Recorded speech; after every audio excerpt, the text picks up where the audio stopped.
हाँ, बताया सर कैसे रिकवरी हो पाई?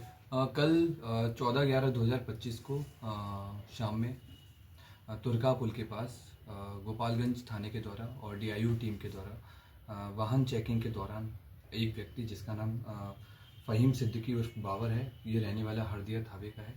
इसको वाहन जांच के दौरान पकड़ा गया। चेकिंग के दौरान इसके पास से हमें एक देसी कार्बाइन, एक देसी पिस्टल, 10 जिंदा कारतूस जिसमें 9 mm के 9 थे और एक 8 mm का एक कारतूस था, 3 मैगजीन जिनमें से 2 मैगजीन कार्बाइन की थी, एक पिस्टल की मैगजीन है, अपाचे मोटरसाइकिल, मोबाइल और चाकू और हथियार साफ करने वाली किट बरामद हुई।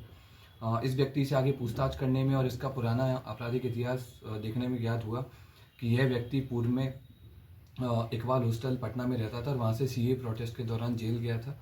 उसके बाद में ये 2024 में पटना के कोतवाली थाने से 5.5 किलो, लगभग 5.5 किलो सोना लूट के कांड में गोली चलाने के बाद में जेल गया था। उसके बाद ये इधर आकर के रहने लगा और यहाँ पर ये ज़मीन का काम शुरू किया।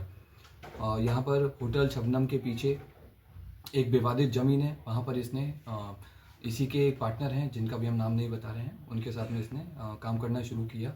और उस ज़मीन पे क्योंकि पहले से विवादित था और उस पर हम लोगों के द्वारा पूर्व में भी कई सारे केसेस दर्ज किए जा चुके हैं, तो उस ज़मीन पर दिवाली के आसपास मारपीट की घटना हुई थी। उस मारपीट की घटना का बदला लेने के लिए और उस ज़मीन पर जाकर अपनी रंगदारी शुरू करने के लिए और एक शहर में वह का माहौल बनाने के लिए इसके द्वारा अपने एक पार्टनर से देसी कार्बाइन और पिस्टल की खरीदगी की, जिसका इस्तेमाल ये यहाँ पर कुछ मर्डर करने के लिए करने वाला था। तो वो सब अभी हमारे अनुसंधान का पार्ट है, इसलिए हम लोग उसको ओपन नहीं कर रहे हैं।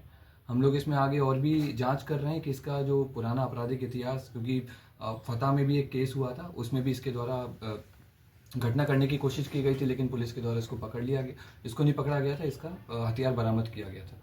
तो और भी इसकी जो चेन है, इसके जितने भी जो इसका जो गैंग है, कहाँ से लागत लेके आता था, आगे क्या इसका प्लान था, उस पर हम लोगों ने पूरा पता किया है।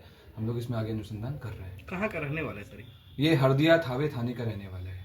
चुनाव से भी जुड़ी कोई बात नहीं थी? कल मतगणना नहीं, चुनाव से जुड़ी बात नहीं है, लेकिन इसमें कई सारे जो इसके कन्फेशन में हमें कई सारे ऐसे वाइट कॉलर लोगों के नाम, कई सारे ऐसे जमीन माफियाओं के नाम सामने आए हैं जो अपने आप को जनप्रतिनिधि बोलते हैं, लेकिन वो जमीन के कारोबार में काफ़ी सक्रिय रूप से गोपालगंज में एक्टिव है। बिहार के अलावा और भी किसी राज्य से इसका कनेक्शन जुड़ा है सर? नहीं, अभी ये सिर्फ गोपालगंज, वैशाली, पटना में इसका कनेक्शन है।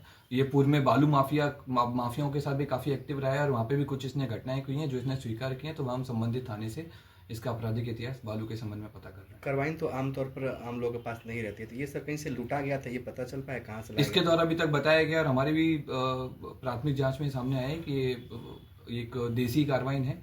ये कहाँ से लेके आया था उसका भी हम लोग पता किए हैं, उस पर भी हम लोग आगे अनुसंधान में काम करेंगे। Thank you.